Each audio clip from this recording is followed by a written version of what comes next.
A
mysterious island settled by mutineers. Maybe a portal back in time.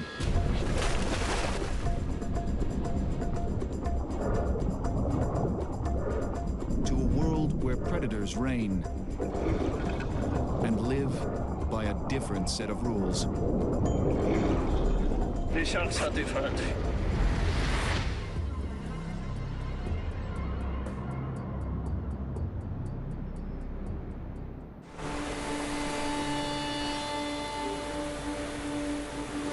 It's been days at sea, far from the shipping lanes, and thousands of kilometers from the nearest continent. A team of explorers travels deep into the South Pacific, toward a distant human outpost.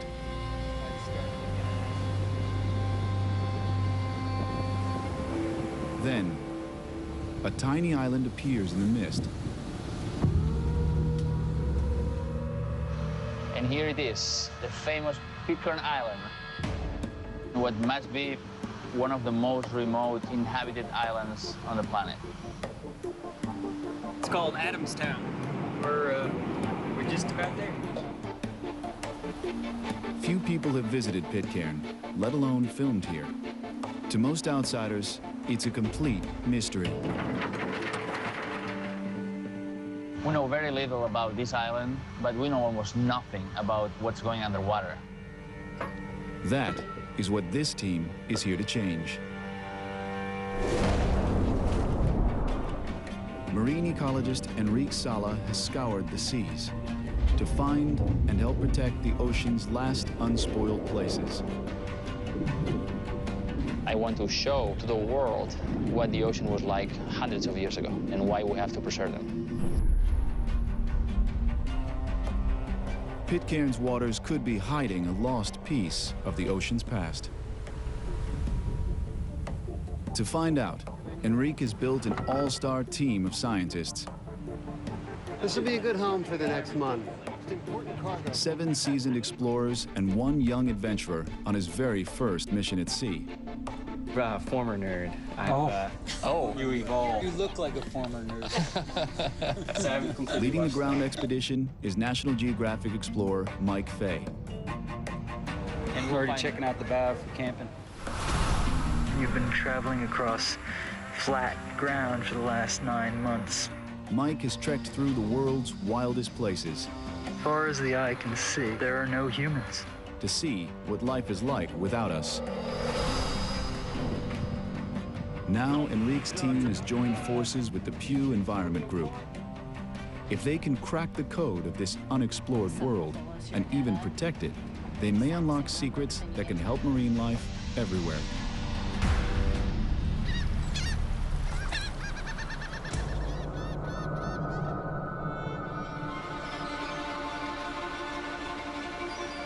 It's a new role for Pitcairn, a place known for its history. Today's islanders are descendants of the most famous renegades in history. The mutineers of the HMS Bounty. Hi. Enrique. Clarice, nice meeting you. Over 2 centuries ago, British sailors mutinied against their captain and fled to this uninhabited island with a few Tahitian men and women. They spent the rest of their lives in hiding. Today, their descendants are still here. Some carry the bloodline of Fletcher Christian, the mutiny's leader.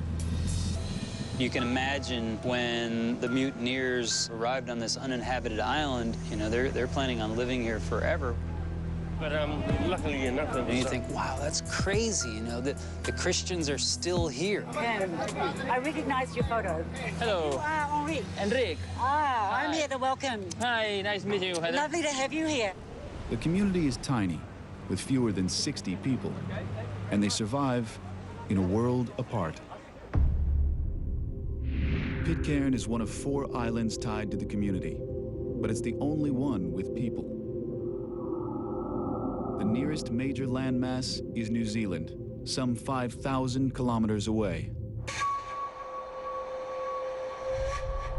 These remote islands are graveyards to ships, home to unpredictable storms, and host to hidden threats. No one will know what they're facing until they dive below. The team heads to Ducie, the least explored of all the islands. So we made it to Ducie Atoll, the most remote of the Pitcairn Islands.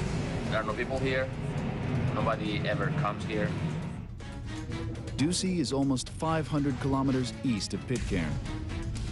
Over a kilometer across, it's barely a blip on the radar. It's an oasis in the middle of nowhere. Kind of amazing.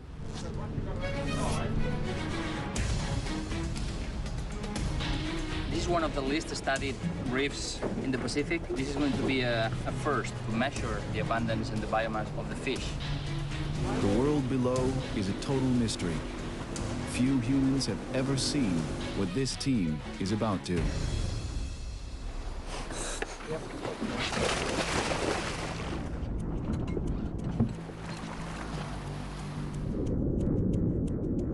So we jumped in the water, and I couldn't believe it. We had never seen such a healthy and beautiful coral reef anywhere in the Pacific. You had the entire ecosystem, the entire food web, right there in front of your eyes.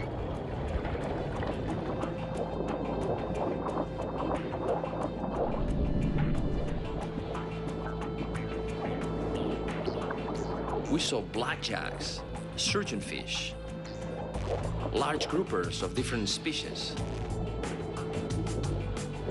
snappers, more eels.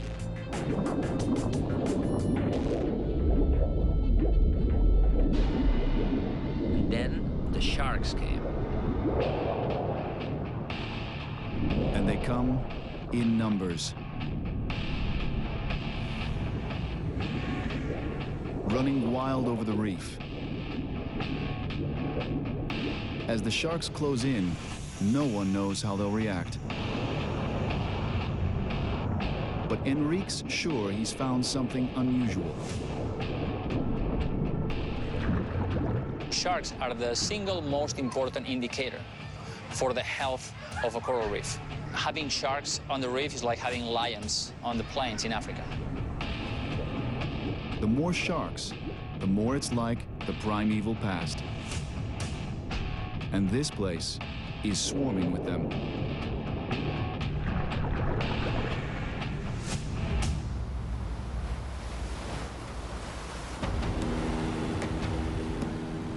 Topside, Mike Fay and his crew wonder what waits on land. Straight ahead of here, you can see there's a rip coming out, and we're just going to go in. Ducie is the outer island where hardly any Pitcairners go. Most people haven't really been there, and so I want to walk the entire atoll just to get kind of a notion of, you know, what are we dealing with here? You'll have some high-tech help. Alan Turchik, the young rookie, has brought some new gear. A mini drone to photograph Ducey from the air. So we're trying to get some high altitude pictures using the helicopter for Mike so he can kind of see what the island looks like. It's going to be important to get some shots above so Mike can kind of see how he can make his way through the island.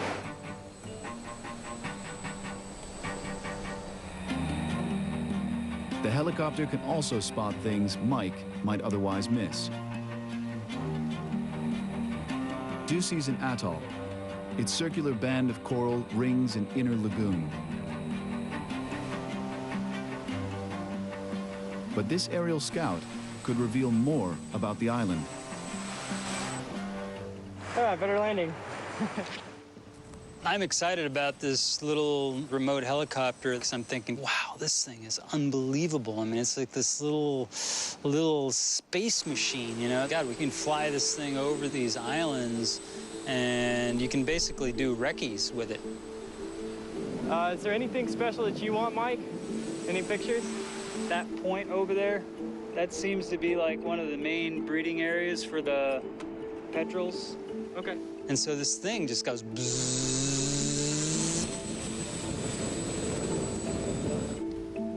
I was like, you know, what's the range on the radio of that thing? You know, because I'm thinking things getting pretty far away, and it looks like it's getting carried by the wind, you know. And he's like, no, it's pretty good, you know, and he's still kind of in virtual mode, looking at the screen, and I'm looking at the helicopter, and I'm thinking that thing is like whipping away from this island. Alan quickly discovers his drone has gone rogue. And then all of a sudden you see like panic mode start to set in. He's like, and he's like, I don't know what direction it is. I can't see which direction it's going. And he starts running after this thing. And that thing is woof. And that was the last we saw of the helicopter. It was gone.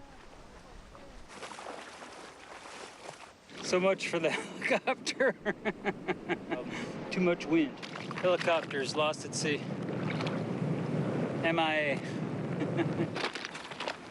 You may be a decent pilot, but you're not that great. With the helicopter lost, Mike will have to explore Ducey the hard way, one step at a time. Just offshore, the dive team faces challenges of its own. Sharks dominate this perfect reef, and the numbers are overwhelming. As they close in, Enrique knows that anything can happen. This close contact could come at a price.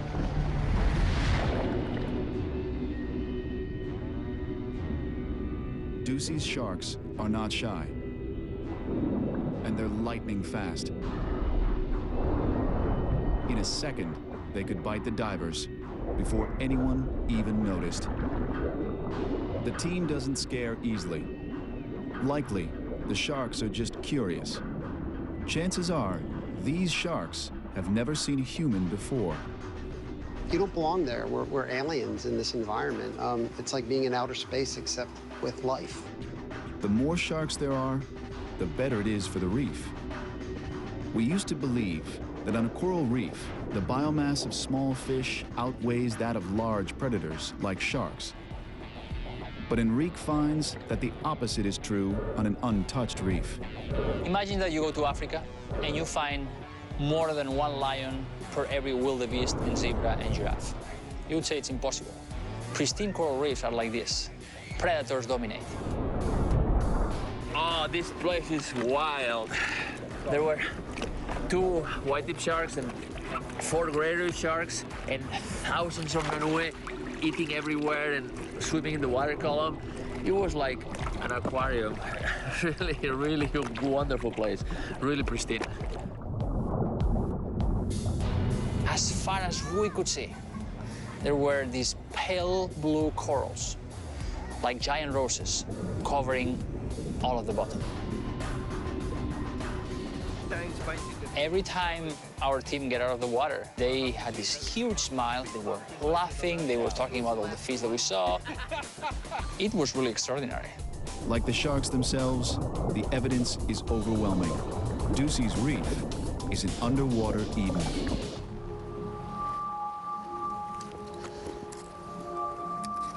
Back on land, the island is a whole other world. It was hot and muggy and sunny. You think, oh, we're on this beautiful atoll and it's paradise. Well, when you're walking those transects, it's not paradise at all. It's hell. We're here on Ducey Island, surveying petrels and I think of seabirds. You don't quite think of where they nest, but on this particular island, they nest in this Turnifordia forest, which is pretty dense stuff. Here's one.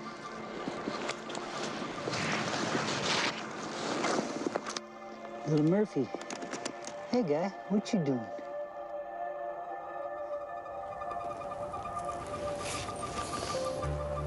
Like many seabirds, petrels thrive on Ducey. But Mike discovers something disturbing.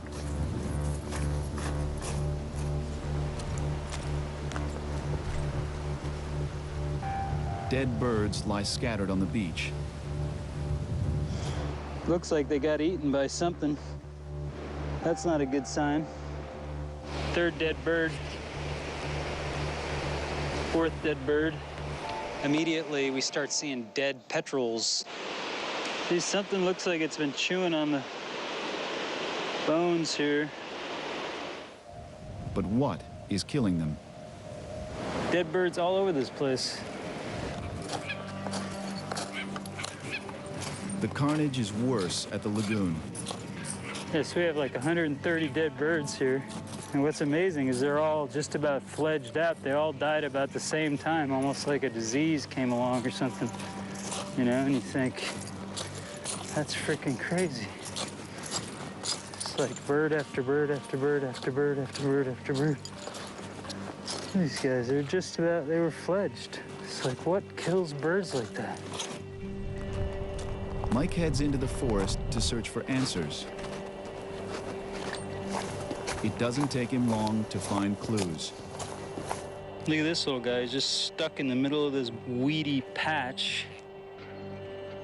And they're nesting in this just ground herb in the boiling sun. And these chicks are just like covered with the fruits, like honey-coated fruits, and they're covered in them. They're obviously never going to be able to fly. The island has been invaded by an alien plant. A weed that may have been brought by birds or by man. Now it's grown out of control, trapping birds in its sticky goo. You think, God, one little thing like that completely changes the island. Mike can't be sure it killed all the birds, but one thing is clear. Ducey's landscape has been altered, and its future is uncertain.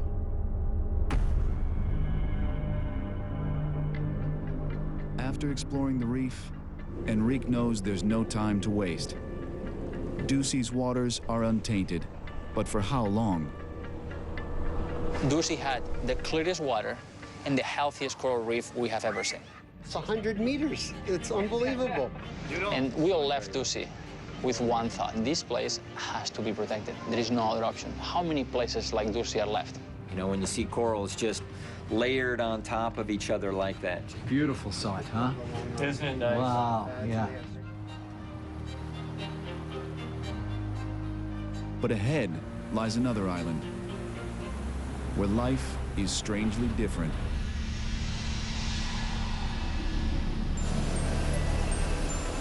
And we are arriving to Henderson Island, which is a raised atoll. And now it's covered by impenetrable forest. Henderson is about 200 kilometers from Pitcairn, and at 7 kilometers across, the largest of the 4 islands. Like Ducey, it's now uninhabited, but people have spent time here before. Replay. Enrique wants to see if they've left a mark. We're going to do our first dive now at Henderson Island, and the reef looks really gorgeous. We can see from the boats, and the water is so clear.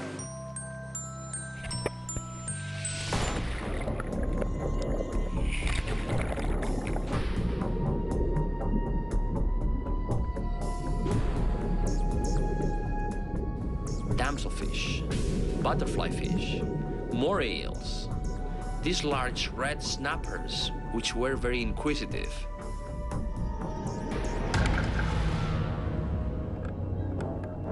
And probably the most exciting thing at Henderson was the sharks.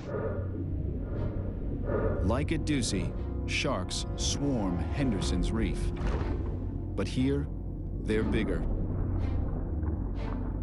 and bolder. And no one knows what they'll do next.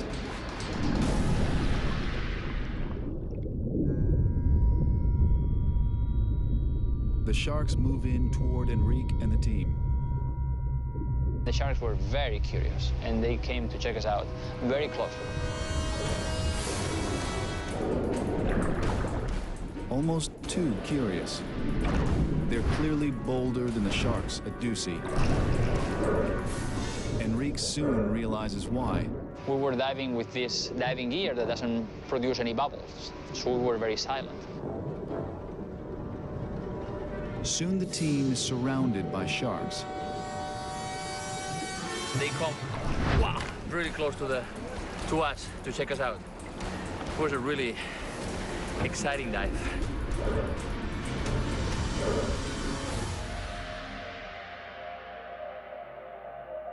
The heart-pumping encounter drives Enrique to explore further. We cheated death once again. To see if sharks patrol even further below.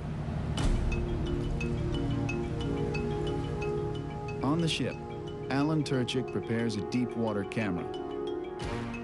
This is a drop cam. It can go down to the deepest part of the ocean, and has been actually down to the Marianas Trench. Hopefully we'll see some fish come up and check it out. For the young explorer, it's a chance to redeem himself after losing the chopper on Ducey. This is probably the first time anything's been filmed this deep. This show was created for you and your family to watch together. Welcome to Nat Geo Wild. Before, in this area, for sure. By day's end, they'll see what life is like 600 meters below, and may even discover creatures no one has seen before.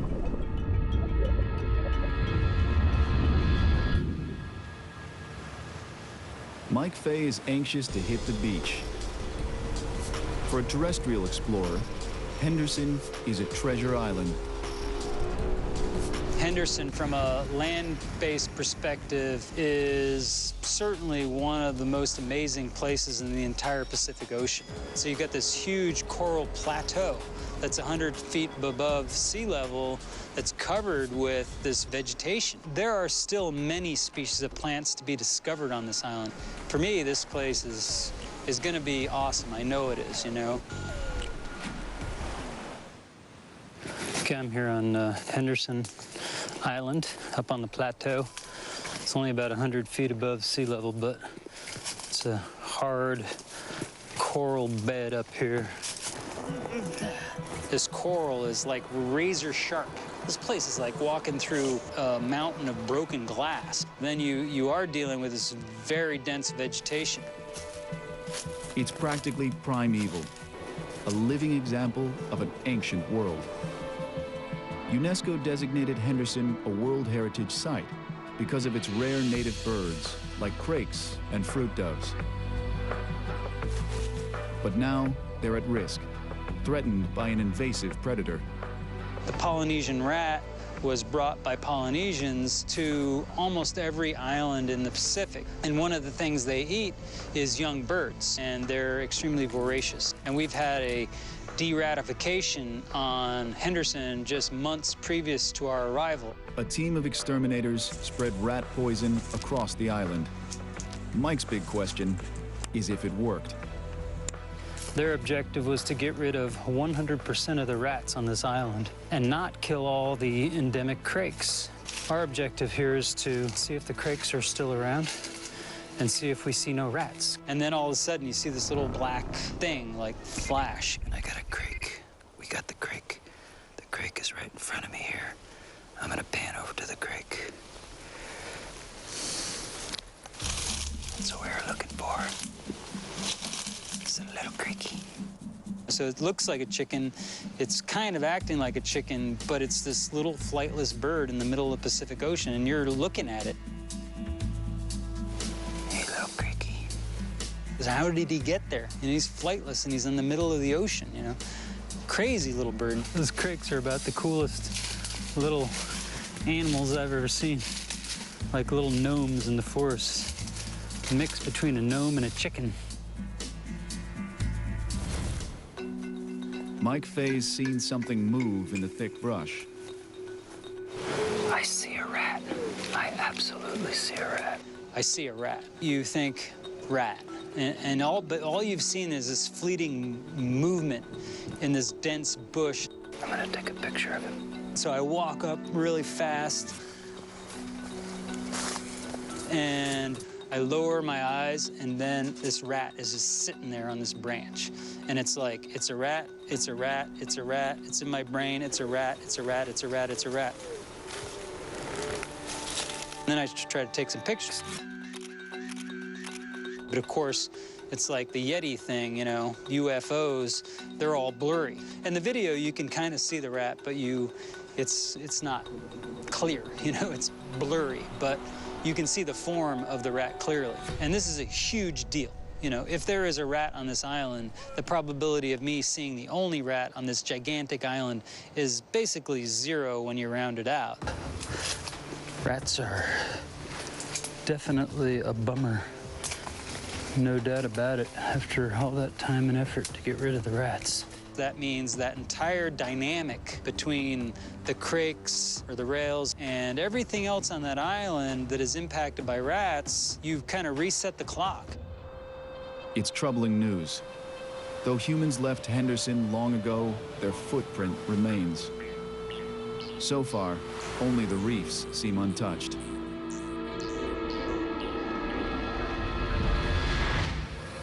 So we just picked up the signal from the drop cam that we put down yesterday, and so we're gonna go pick it up.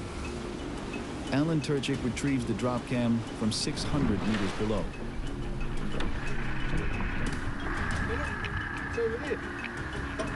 Oh yeah, I see it. This should be interesting footage because it's the deepest we've dropped it so far since we've been out at the Pitcairn Islands. No one knows what it may show, or even if it worked.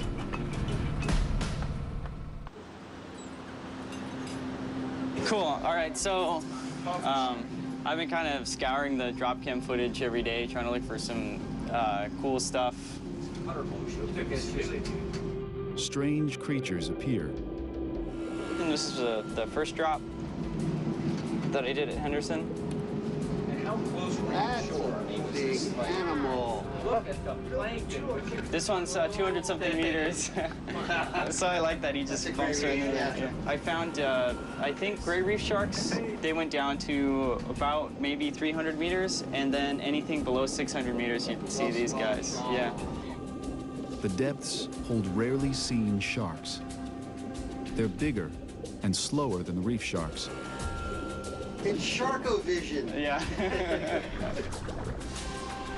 But like their combative cousins, they rule a world that's as mysterious as it is untouched. You know, nobody has been studying these deep sea environments before. And what we saw blew our minds. Whoa! Check that out. Yes. These new revelations win Alan the team's respect.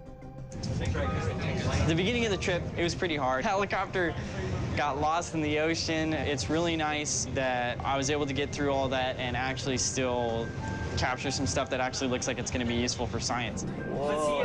Yeah, look at the other doors. Look at that shot. It seemed like there was some cool species that they're interested in learning more about, and thankfully, like there's that one weird shark with the long, narrow dorsal fin, and he kind of just wandered perfectly through the frame, so luck shot, I guess, but that's still really cool.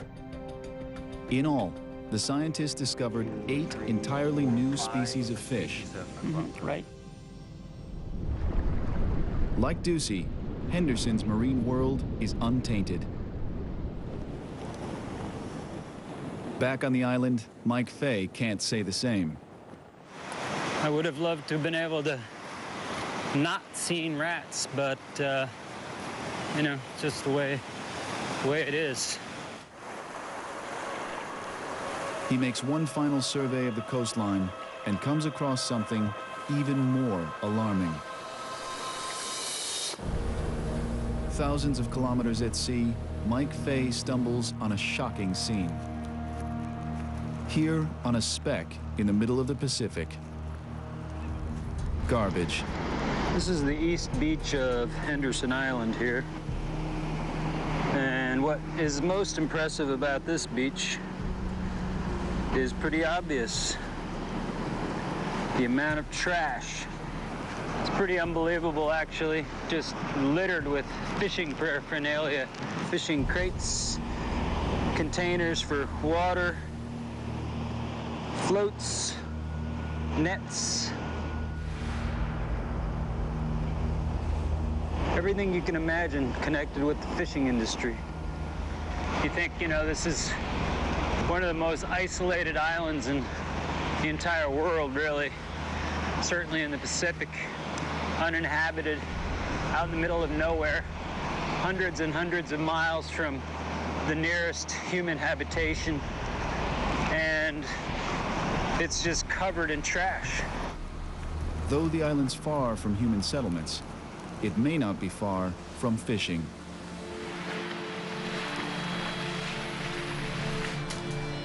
Commercial fishing could unravel all the Pitcairn Islands, leaving the islanders little hope of survival. I've been a commercial fisherman for nearly 30 years, and if commercial fishing was allowed in here, they would just spoil it, it would ruin it.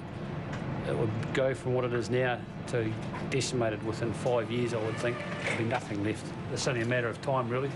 You know, I think it would be a very sad day for them to see a big long-line boat around their island taking the fish that they really cherish. The question is whether fishermen have already stripped fish from nearby waters.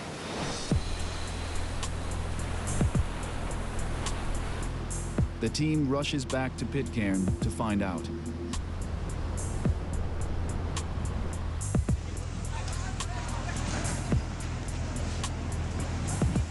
Since the days of the bounty, Pitcairners have survived by fishing their waters. Enrique wants to know if Pitcairn's reefs have fared as well as the other islands. We know what a pristine coral reef looks like. What happens when we put a small human population in one of these places? Okay, ready? All right, everybody, see ya.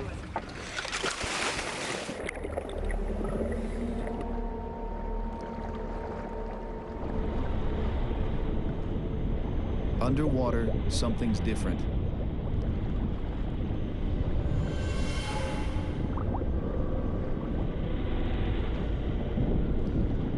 There was a hail of murky water all around the island, so we could not dive at the shallow places where they promised us to see so many fish.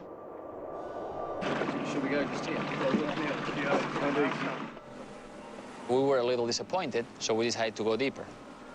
The strange conditions drive them further offshore. But at these depths, the chances are slim they'll find many fish. Okay.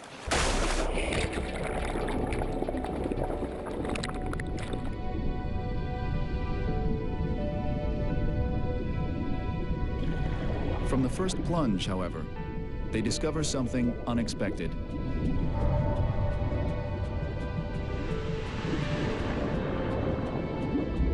There we found a new deep coral reef that had not been reported previously. Fantastic coral reef covered by healthy corals and lots of fish. Usually, we find tropical reefs at 18 meters or less. This one is twice as deep.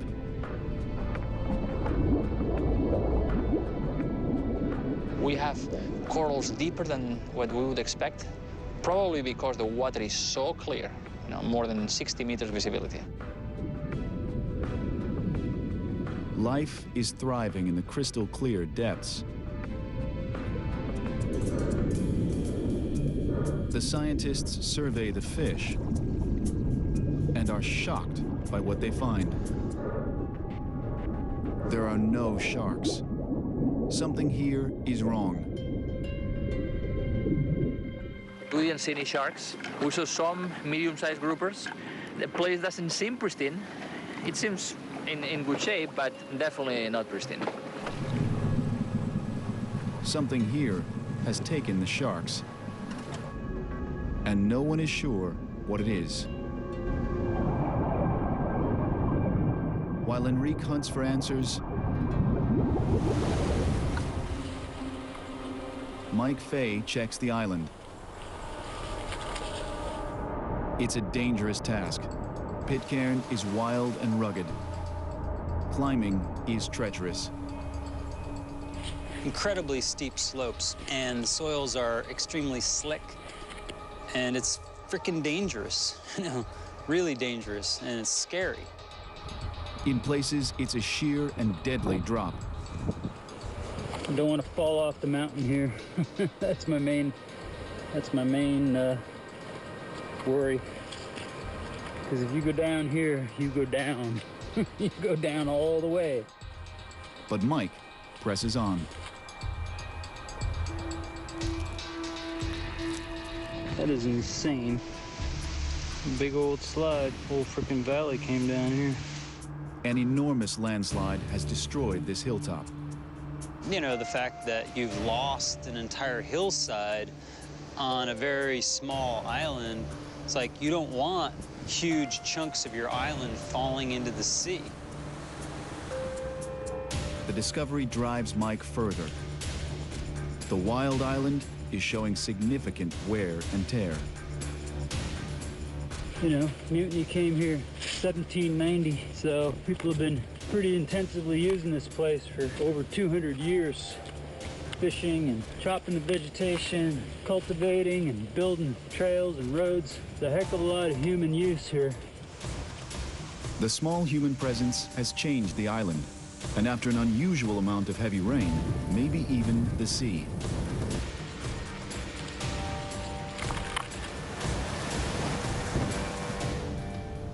And you see this gigantic plume of soil in the ocean, emanating from what is this gigantic slide on the south side of the island. It's probably covering up everything that's living down below and killing it slowly but surely.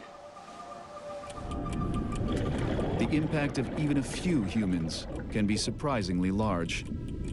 What we see in a lot of places, particularly small places, is even a modest amount of human impact can have a pretty significant impact on the resources below. Though the islanders fish on a small scale, other factors may be altering the reef. People on this island, they're not only just fishing on this island, and there's a huge amount of sediment in this water. That connection between the land and the sea becomes very apparent. But 50 years ago, it was different. Good evening, everybody. Thank you so much for your hospitality. We are all so happy to be back on the island. We have a little surprise. Some of you may remember Louis Marden.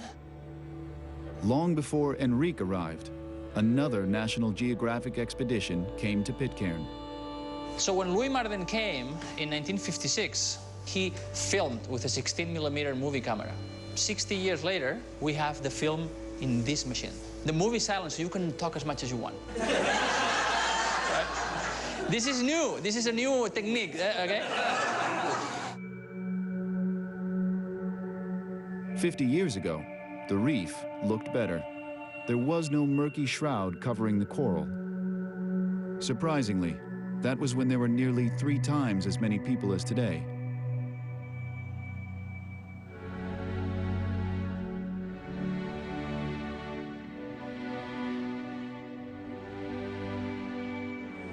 It was so exciting to see that footage. I was 14 when Louis Marden was here. To see, all the people, because the population was so much bigger. Now, the entire population can fit in this room. And the community is still shrinking as young adults leave to find a future off the island.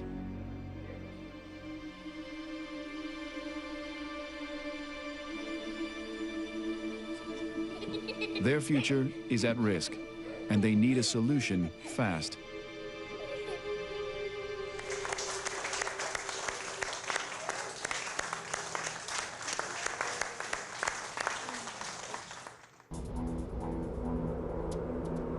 All the islanders have is this bit of land and the boundless sea. Now, even that seems threatened. The muddy runoff is obscuring the shallow reefs, blocking out the light that sustains the corals. But could the islanders' impact really eliminate the sharks? Or is it something else? Enrique worries that commercial fishing could be closing in, and that's not good news for the Pitcairners. The ocean is their biggest resource. If the ocean is depleted, there goes their livelihood. And this is what's on the line. Right now, we are headed to Oino, our last destination in the Pitcairn archipelago. Oino will be a good indicator of how fast we need to act to keep these places pristine.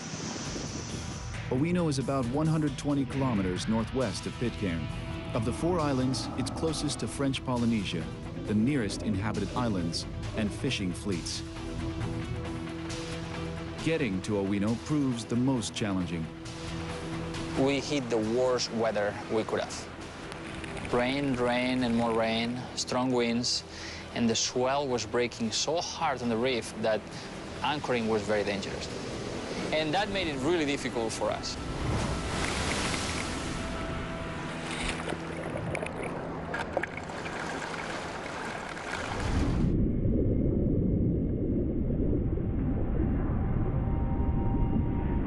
Below, conditions are no less troubling. Oino's reef lacks the vitality of Henderson and Ducie. Though the fish appear healthy, Enrique realizes it's the same problem as at Pitcairn. There are no sharks. Here, where there are no people. Why are there no sharks in this remote, uninhabited atoll in the middle of the Pacific? And the only answer that comes to mind is fishing. Any remote place has predators. Oino is closest to the outside world. Enrique fears that foreign fishing vessels have stripped the reef of its sharks. If there is fishing at Oino, what's next? Are these foreign fleets going to start hitting Henderson and then Ducie, which is a totally pristine place? To the team and many islanders, the solution is clear. Create a marine reserve, protecting the entire Pitcairn archipelago. A marine reserve is an area that we set aside without fishing to allow marine life to recover. It may help the Pitcairners as well. Tourism. Not rare stops for island trinkets and bounty lore, but ecotourism built on a protected marine reserve. We're talking about global recognition for a unique marine environment, a completely new set of economic alternatives, including ecotourism, that would bring new life to the island. And if the Pitcairners agree, it would be the largest in the world. Enrique and Heather Bradner of the Pew Environment Group discussed the idea with the islanders. To the members at board in exploring this concept of a large marine reserve here together. I'm certainly in favour of the reserve because I think that, you know, what have we really got to lose is not being... Maybe having a marine reserve and building a tourism industry is one way that we can create a future. I think this marine protected area, it makes perfect sense to them when they think about it. They're extremely proud of where they live. Okay, we got a new waypoint. Here we go. Closer people are connected to the land, the more conservation makes sense to them. The plans are in motion. Already a new team is mobilizing to investigate Mike Fay's rat sighting on Henderson. It's the first of many steps toward protecting all the Pitcairn Islands and preserving their timeless waters.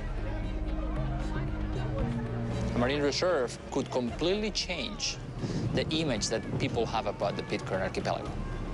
We could go beyond the bounty and understand that the Pitcairn Islands harbor some of the last healthy environments left in the ocean. And they are so valuable that not knowing about that would be a tragedy.